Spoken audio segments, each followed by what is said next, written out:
Hello दोस्तों, स्वागत है आपका आपके अपने channel learn Hindi easy way with me पर। तो दोस्तों, आज अब आप लोग जानते हैं, सभी लोग यूपी पीजीटी की परीक्षा टल चुकी है। इसलिए आप सभी को पैनिक बिल्कुल नहीं होना है। आपके सामने बहुत एग्ज़ाम लगे हुए हैं, जैसे यूपी एलटी, जीआईसी, जीडीसी।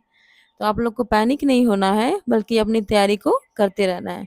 तो चलिए, हम आपको यूपी एलटी, जीआईसी या फिर जीडीसी में यदि हमको मेंस लिखना हो, तो हमको कैसे लिखना चाहिए, हमारी स्ट्रेटेजी क्या होनी चाहिए, उत्तर हम लिख रहे हैं तो किस तरीके का लिखना चाहिए, कैसे कैसे शब्द का चुनाव करना चाहिए, ये मैं कुछ कोशिश आपको बता रही हूँ, कुछ तरीके आप बता रही हूँ, जिसको मैंने खुद फॉलो किया है और कर रही हूँ। आप भी इससे कुछ सीखिए। तो चलिए जल्दी से स्टार्ट करते हैं। यदि क्वेश्चन ये आ जाए कि हिंदी हिंदी की विभाषाओं से आप क्या समझते हैं, या हिंदी की विभाषाएं क्या हैं, स्पष्ट कीजिए। यदि इसका उत्तर आपको 125 या 200 शब्दों में देना हो, तो आप कैसे लिखेंगे? तो आपका उत्तर, आप उत्तर लिखना शुरू कर देंगे, क्योंकि आपको कम शब्दों में उत्तर को लिखना है। तो आप इधर उधर की बातें नहीं करेंगे, बल्कि सिलेक्टेड शब्दों को ही लिखेंगे। जैसे लिखना आप शुरू, कैसे विभाषा आपने हेडिंग डाल दिया, उसके आगे चिन्ह दे दिया, विवरण चिन्ह, अब इसका विवरण आप दीजिए।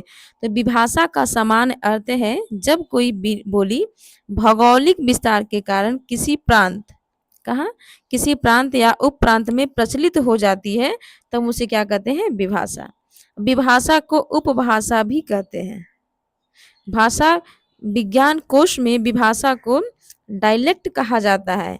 जैसे ही आप इन शब्दों को लिखेंगे, तो एग्जामिनर को लगेगा कि नहीं, आपने अध्ययन किया है, आपके पास नॉलेज है, इसलिए आप इसको अच्छे से लिख रहे हैं। अभियाम चिन्हों का खासा ध्यान दें, वर्तनी पर भी ध्यान दें।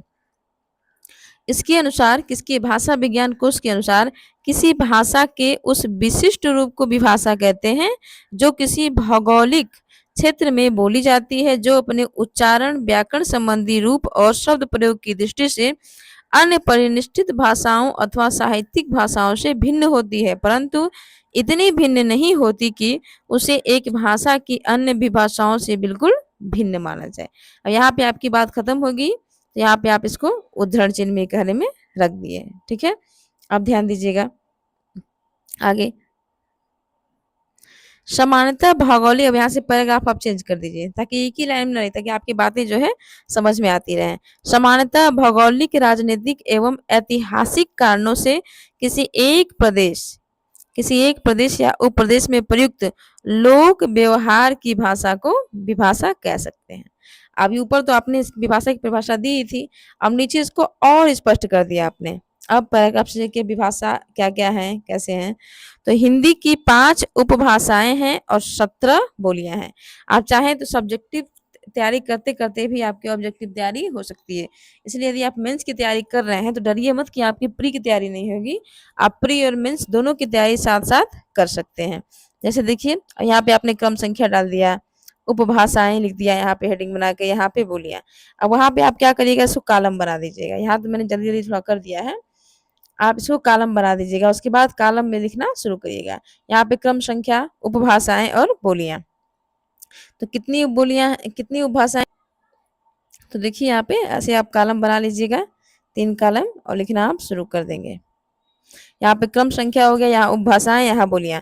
तो नंबर 1, 2, 3, 4, 5, क्योंकि 5 उपभाषाएं, 5 उपभाषाओं के नाम आपने लिख लिए। जैसे पहले पे राजस्थानी, तो राजस्थानी की कौन कौन सी बोलियां हैं? जयपुरी, मारवाड़ी, मेवाती और मालवी। ये 4 बोलियां किसकी है? राजस्थानी की। अब पूर्वी हिंदी की है अवधी, बघेली, छत्तीसगढ़ी। इसको आप ऐसे भी याद कर सकते हैं, ABC, मतलब अवधी, बघेली, छत्तीसगढ़ी।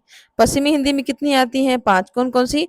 ब्रज, बुंदेली, कौरवी, कन्नौजी और हरियाणवी। ये 5 किसकी हैं? पश्चिमी हिंदी की। और चौथा बिहारी हिंदी। बिहारी हिंदी में क्या क्या आती हैं? मैथिली, मगही, भोजपुरी आती है। और पहाड़ी हिंदी में क्या क्या आती है? तो गढ़वाली और कुमाऊनी आती है। इस तरह से आप अपने उत्तर को लिख सकते हैं। विराम चिन्हों का ध्यान दीजिए, मात्रा का ध्यान दीजिए, वर्तनी का ध्यान दीजिए। तो देखिए आपका उत्तर बहुत ही आकर्षक बनेगा, जिससे आपको कोई दिक्कत नहीं होगी। आप सब्जेक्टिव तैयारी करते करते भी ऑब्जेक्टिव तैयारी कर सकते हैं, इसलिए मेंस की तैयारी करिए और उसमें आपकी प्री की तैयारी बिल्कुल अच्छे से हो जाएगी। तो चलिए, वीडियो देखने के लिए धन्यवाद। प्लीज़ वीडियो को लाइक करें, शेयर करें और सब्सक्राइब करें।